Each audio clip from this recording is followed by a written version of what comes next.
aseguraba ser inmortal ante la presencia del coronavirus. Inyéctenme coronavirus. Quiero ser voluntario. Mis células, mi organismo va a rechazar el virus. Lo va a hacer cenizas como una... Muy buenas tardes, noches, días, mañanas, madrugadas para los solitarios.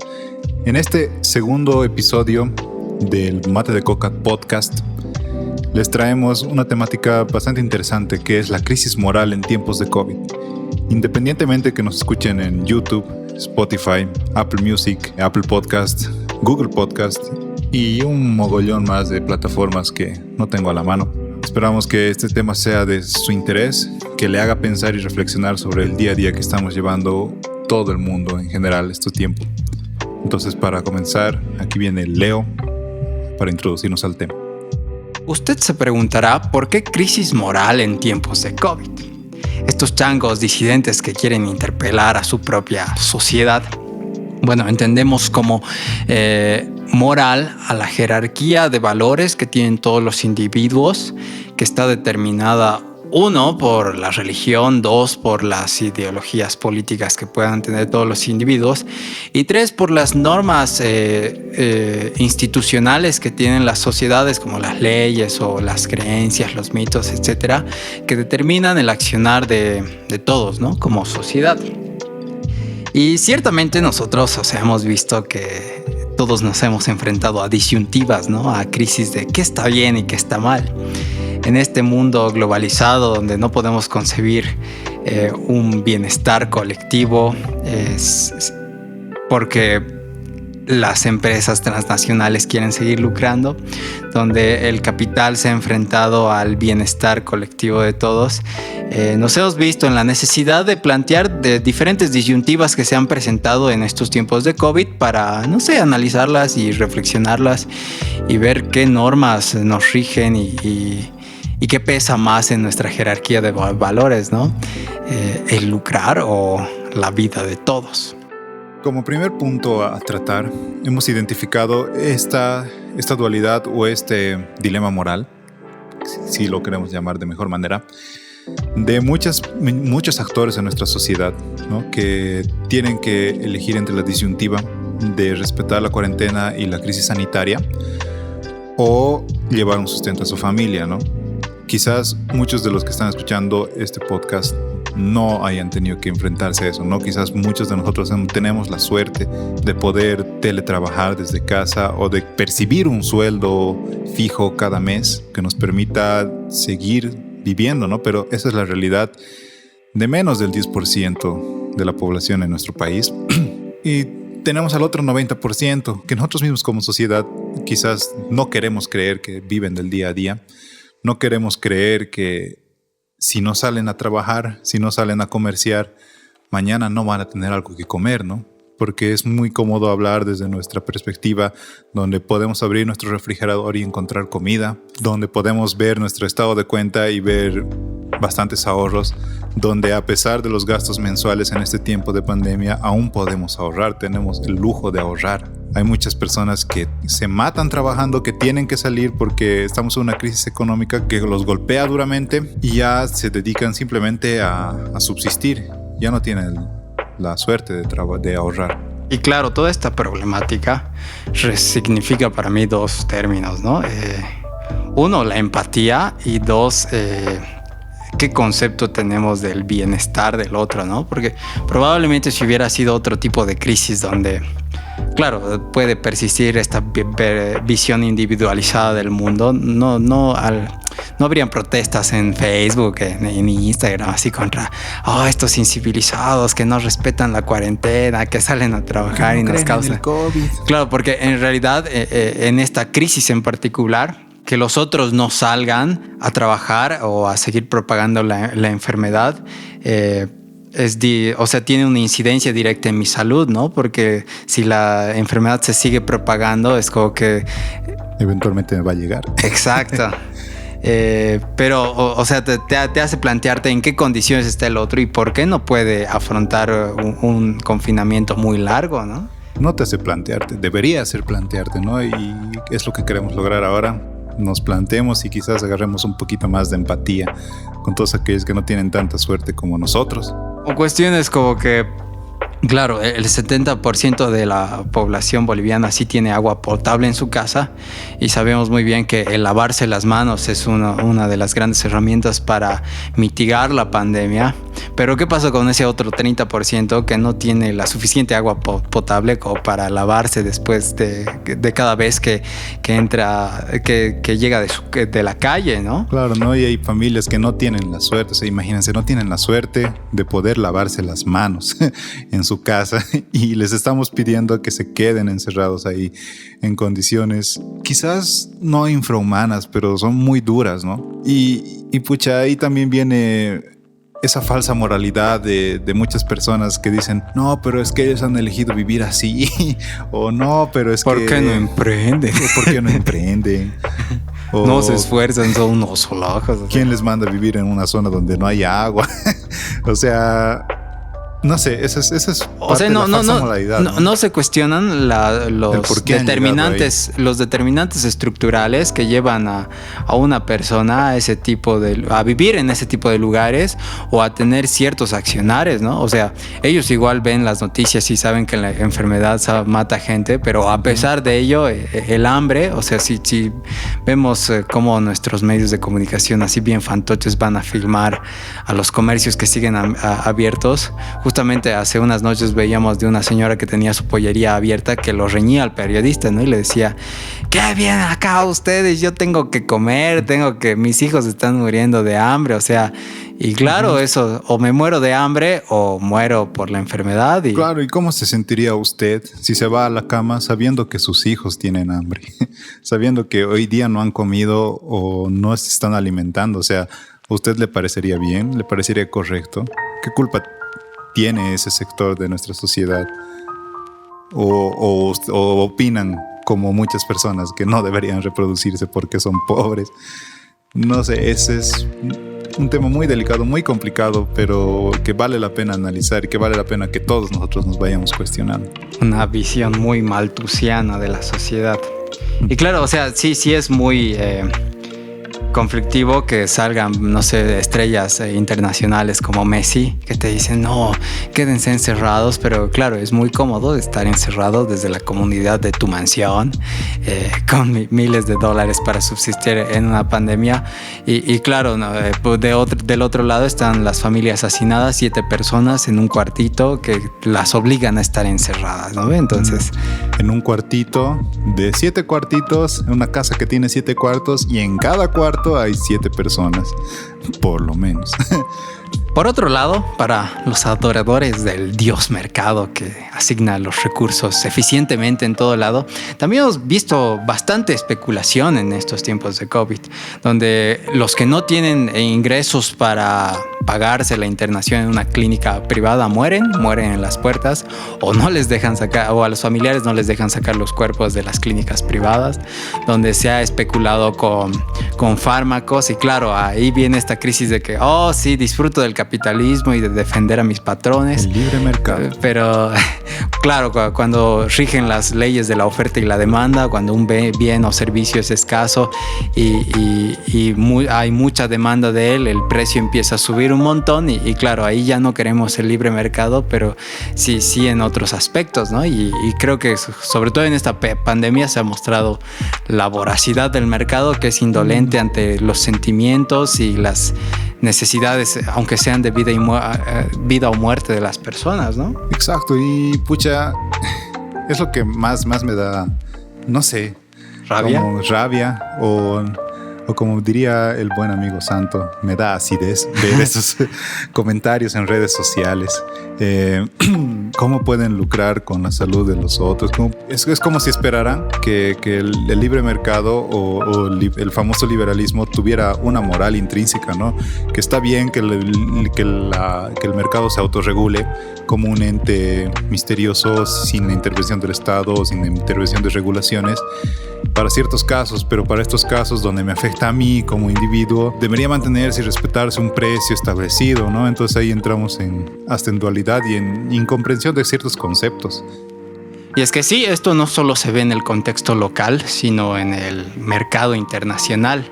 Justamente hay un pedido de muchas autoridades mundiales, incluso Biden en Estados Unidos ha pedido que se liberen las patentes para que distintos países que están azotados por esta pandemia puedan producir en sus propios laboratorios vacunas, ¿no?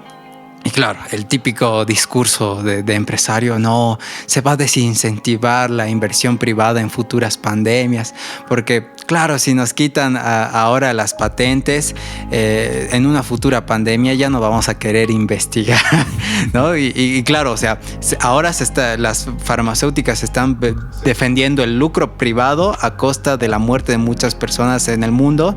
Y claro, el argumento de los grandes gobiernos es que, pero gran parte de las inversiones para la investigación de vacunas han sido estatales, ¿no? Como las investigaciones en la tecnología Touch. ¿Cómo se dice? Touch. O sea, gran parte del avance científico mundial de la humanidad está financiado por organizaciones estatales, no está financiado por entes privados. Entonces, a mí realmente me cuestiona, ¿no? Eso de la inversión privada ya no va a tener un incentivo para apoyar este tipo de desarrollos de investigación científica, pero al final en su mayoría es el Estado y siempre ha sido así. Sí, justamente te quería decir que, o sea, la tecnología Touch originalmente fue gracias a investigaciones del MIT. Exacto, financiadas por el Estado. Uh-huh. Y claro, este conocimiento público es apropiado por empresarios privados y se vuelve privado en algún punto para lucrar. Entonces te cuestionas, güey, estamos en una crisis mundial y estás lucrando a costa de la muerte de muchas personas alrededor del mundo, ¿no? Exacto. Y ahí se devela una vez más que en realidad el libre mercado no tiene moral, ¿no? O sea, el libre mercado es un ente amoral, se podría decir, o es un ente sin principios, que se rige a sí mismo en base a lo más simple de la vida, la oferta y la demanda. Y bueno, muy aparte de amigos defensores de sistemas monetarios, de sistemas económicos que realmente no comprenden del todo, o no comprendemos, ¿no? Porque yo tampoco comprendo, que el Leo está más al tanto porque estudia economía. Yo realmente lo entiendo a un nivel muy superficial. Y el siguiente tema también lo entiendo a un nivel muy superficial, pero también me voy a dar el lujo de hablar y opinar al respecto, ¿no? Porque tenemos libre expresión. La politización en este tiempo de pandemia, ¿no? Cómo a pesar de todo, a pesar de que todos andamos muriendo, todos andamos sufriendo el mismo azote, tanto en salud como en economía, cómo dejamos que eso siga estando por debajo o en realidad siga predominando las visiones políticas que tenemos, ¿no? Y quizás no todos, quizás solo los que tenemos la suerte de, como decía al principio, de contar con un sueldo fijo, la suerte de no tener que preocuparnos de qué vamos a comer mañana, la suerte de vivir bien, la suerte de poder quedarnos en un lugar agradable en cuarentena. Tenemos el tiempo de discutir sobre cosas tan absurdas, ¿no? Incluso de crear distorsión y crear división como si hubiera diferentes tipos de seres humanos. Para esto quiero tomar un ejemplo que vi hace poco en noticias locales. Decían que se estaba entregando una planta de oxígeno, el oxígeno que es un bien tan preciado y necesitado en estos últimos tiempos, que ha alcanzado precios exorbitantes precisamente porque no hay muchas fábricas actualmente, o plantas mejor dicho, que estaban entregando una planta de oxígeno en el Chapare. El Chapare, que es conocido como una ciudad o un pueblo, una ciudad. Una región. Una región de Cochabamba que es muy afín al partido actual de gobierno, que es el Movimiento al Socialismo, que ha estado envuelto en polémicas, ¿no? Que por la necesidad de trabajar, por la necesidad de seguir llevando sustento a sus vidas, a sus casas, a sus familias, no han sido muy respetuosos de las disposiciones sanitarias del gobierno, tanto del gobierno actual como del anterior gobierno de transición. Llamémoslo de transición porque eso será para otro podcast.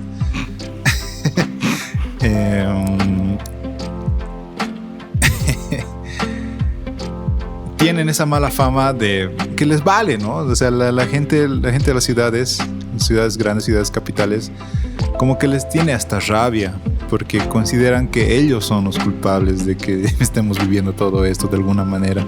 Nuestra necesidad de culpar a alguien más, nos gusta buscar culpables ajenos a nosotros, ¿no? Entonces, ¿por qué hablo de esta noticia? Porque en los comentarios podemos encontrarnos con declaraciones muy fuertes, como algunas que me voy a tomar la libertad de leer, evidentemente sin mencionar sus nombres.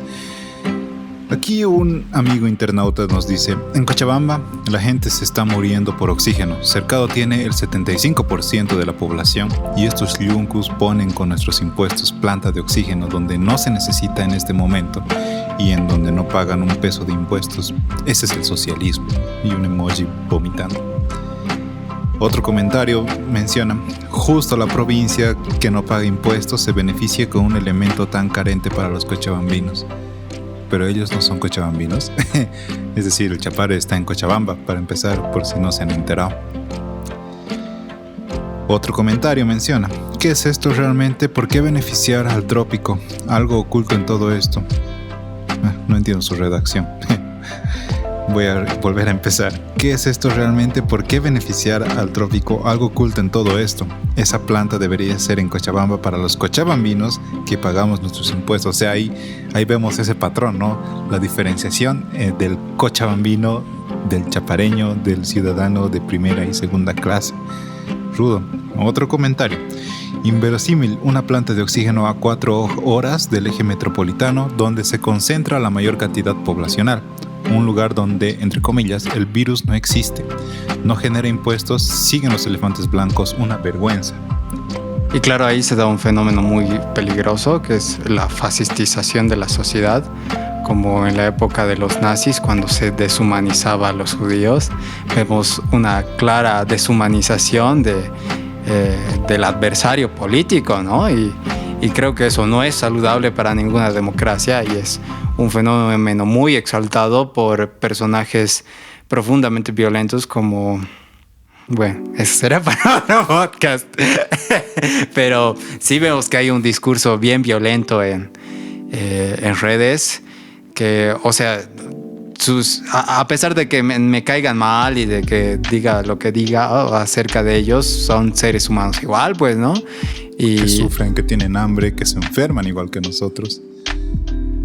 Y que tienen familia como nosotros. Y claro, y tenemos una incapacidad de sentir empatía por ellos porque viven allá, ¿no? Y se crea esa división. Sí, porque al final todos estamos lidiando con un mismo problema, ¿no? De hecho, acá igual han abierto una planta de oxígeno, el Manfred. No, la Cervecería Boliviana Nacional ha donado. Gestionada por Manfred. Sí, gestionada por Manfred. Uh-huh. Entonces es como que, ok, ellos sabrán. Porque en realidad esa es tuición de los gobiernos subnacionales. Para su información. Para su información, desde el gobierno central. No es que el Arce ha dicho, salvaremos a los chapareños porque ellos todo nomás son personas. Entonces, cada municipalidad o gobernación está... Tiene presupuesto para ejecutar. Y está gestionando, ¿no? De diferentes formas como abastecer de oxígeno, ¿no? Entonces... Claro, porque si fuera de otra manera, las autoridades subnacionales serían las que se quejan, pero no, en realidad los que suelen quejarse son los ciudadanos de a pie que creen que no se está haciendo nada para gestionar esta crisis sanitaria. Y bueno, nosotros le hemos dejado estas cuestiones para que las repiense desde nuestra visión chaira y disidente. Puede insultarnos, puede disentir, puede seguir creyendo en su Dios mercado que asigna eficientemente los recursos, pero nosotros ya estamos como que felices por plantear estas cuestiones que pensamos. En realidad es como que igual son cosas que tenemos que sacar de nuestro organismo porque al final... No está la Galinda. No está la Galinda. Bueno, pero está volviendo la Galinda. 6 de julio. 6 de julio, amigos. Sí. Y si quieren escuchar más podcasts interesantes, tenemos cierta recomendación que quizás dejemos en la descripción si es que lo ven en YouTube, para otras informaciones. Y también información que hemos podido recopilar antes de hablar de esto, ¿no? Para que no digan, se están sacando la información de las nalgas, malditos zurdos. Sí. Amigos, la izquierda y la derecha no existe por si acaso, pero también eso es para otro podcast y de hecho hay un podcast que ya habla sobre eso, así que creo que lo vamos a linkear nomás. Gracias. Nos vemos. No, espera. Nos vemos en otra ocasión.